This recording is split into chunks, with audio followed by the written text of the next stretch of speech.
The most perfect and finest objects ever issued from the hand of man. Developed over the last 7,000 years, urushi, or Japanese lacquer, is a craft in which time moves very slowly. Working with unlikely materials, viscous sap, powdered metals, bits of shell, the lacquer artist completes his work only after months or even years of patient labor. When you hold a piece of lacquer, you may only see its intricate design on the surface, its skin. But beneath the skin, there is flesh, and beneath the flesh, there is bone.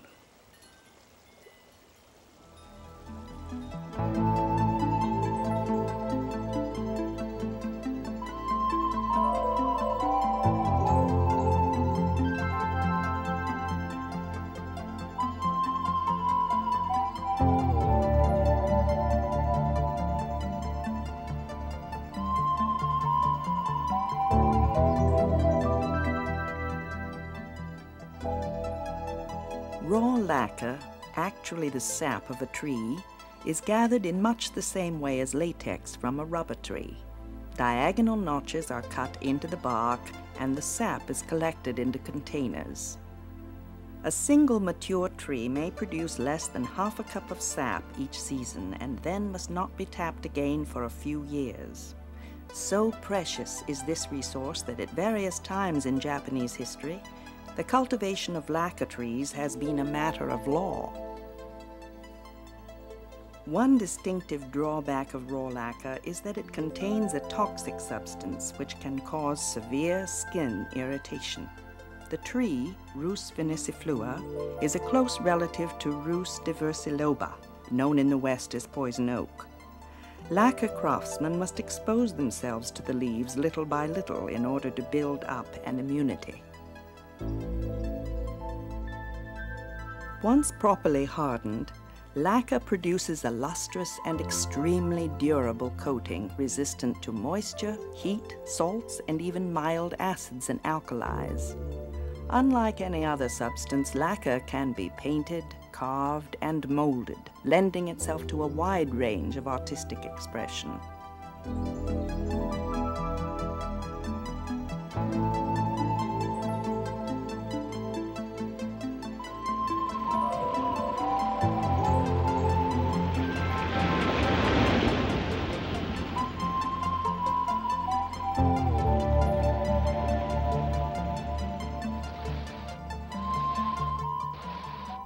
Japanese culture makes great use of wood, not only for architecture, but also for sculpture and for innumerable objects of everyday use. So it is fitting that wood is the material most commonly used for the base or inner core of lacquerware.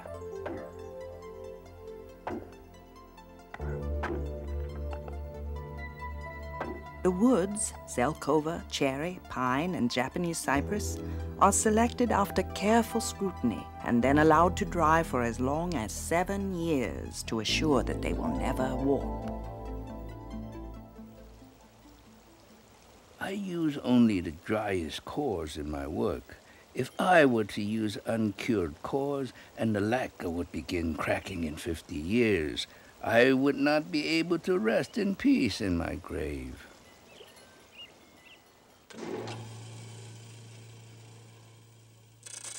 The kijishi, or core maker, turns circular pieces on his lathe, working with progressively finer tools until the base is only 1 or 2 millimeters thick.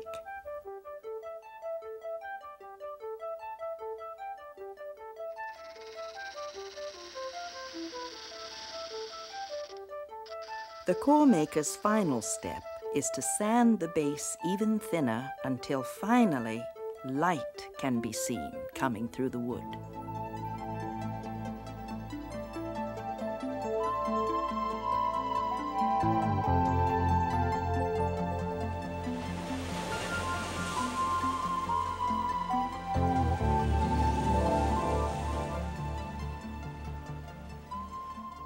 The nushi, or lacquerer, begins by sealing the wooden core with a coat of uncolored lacquer. After that coat has dried, lacquer mixed with fine clay is painted on to fill in the grain and leave a smooth surface. Sometimes a layer of fabric is used as reinforcement. In all, more than 20 more coats of lacquer will go on, 10 mixed with clay, 1 of pure clear lacquer, 4 mixed with fine earth or ash, and finally 4 or 5 of colored lacquer.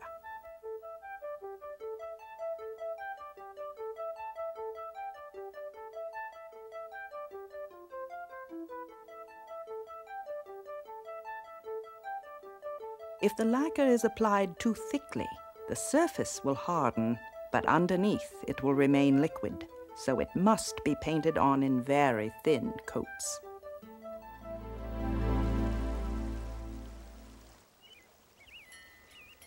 The lacquer will not dry if the air is dry. The air must be wet, then the lacquer will dry. When lacquer hardens, it is not drying in the conventional sense, but more precisely curing due to a chemical reaction that takes place best in moist air, about 85% relative humidity. Raw lacquer contains the enzyme lacquase, which acts as a catalyst for its oxidation and results in a permanent hardening of the viscous raw material.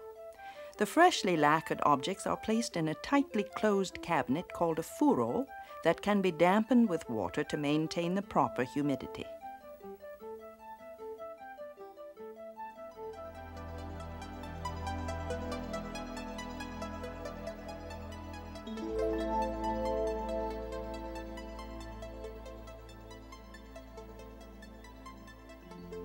After each coat, the lacquer must be carefully polished by hand.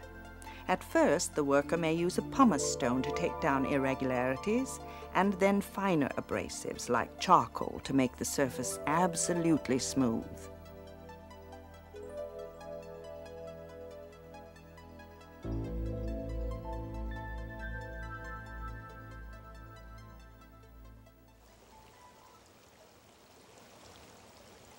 We should not be called lacquer makers. We should be called polishers, since that is what we spend most of our time doing.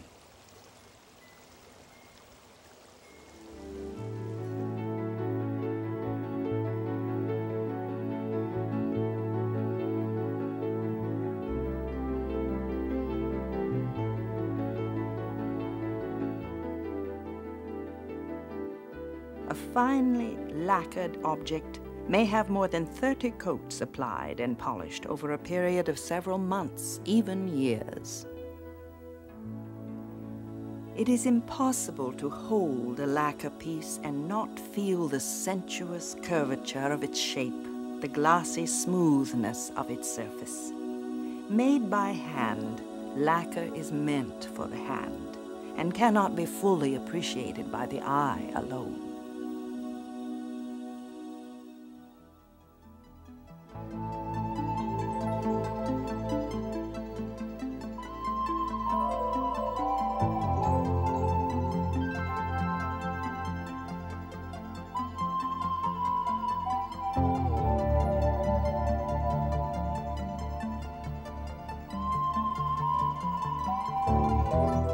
When a piece is finally ready for decoration, the lacquer artist draws the design on a piece of thin paper and applies iron red lacquer to the lines. This pattern is then pressed against the lacquer object and rubbed from behind.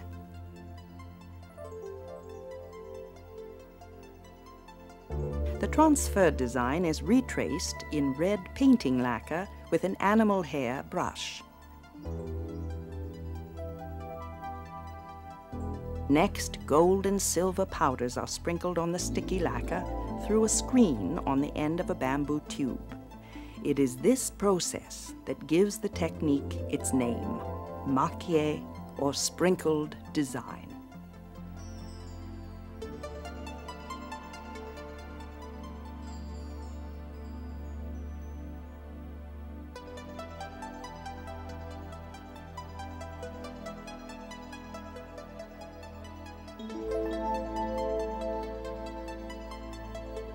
Left in a furrow for 12 hours, the lacquer hardens, trapping the powders in the patterns of the drawing. Usually, a final overcoat of clear lacquer is applied to protect the design. This is polished with fine mineral powders, bone dust, or charcoal until the surface reaches a brilliant luster.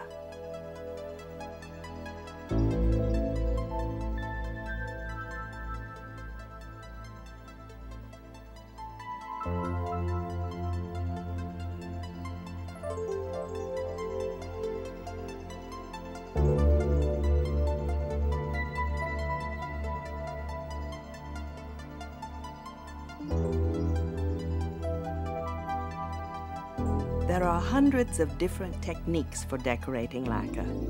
In marquee alone, at least 3 major types can be distinguished.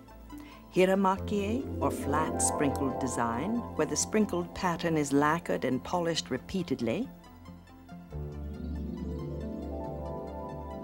Marquee, or relief sprinkled design, in which sections are built up with a mixture of lacquer and powdered charcoal to create 3-dimensional images.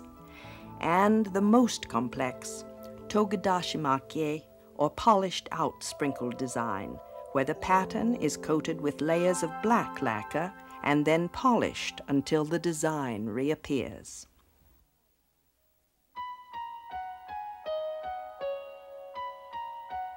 There are other methods, such as urushi, painting the design directly in lacquer, raden, using mother of pearl inlaid into the surface, and chinkin, where gold leaf is laid into incised designs.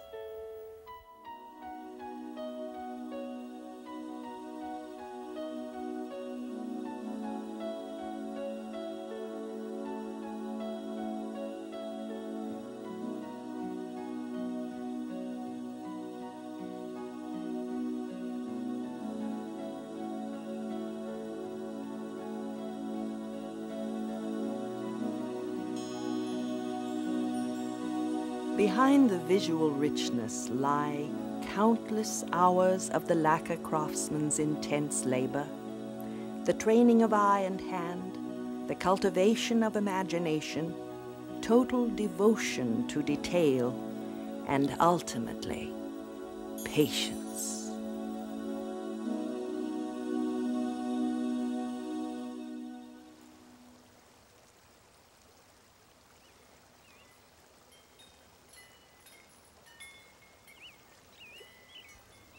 My name is not important.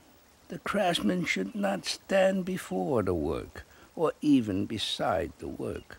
He should be behind the work, invisible. I will die and turn to dust.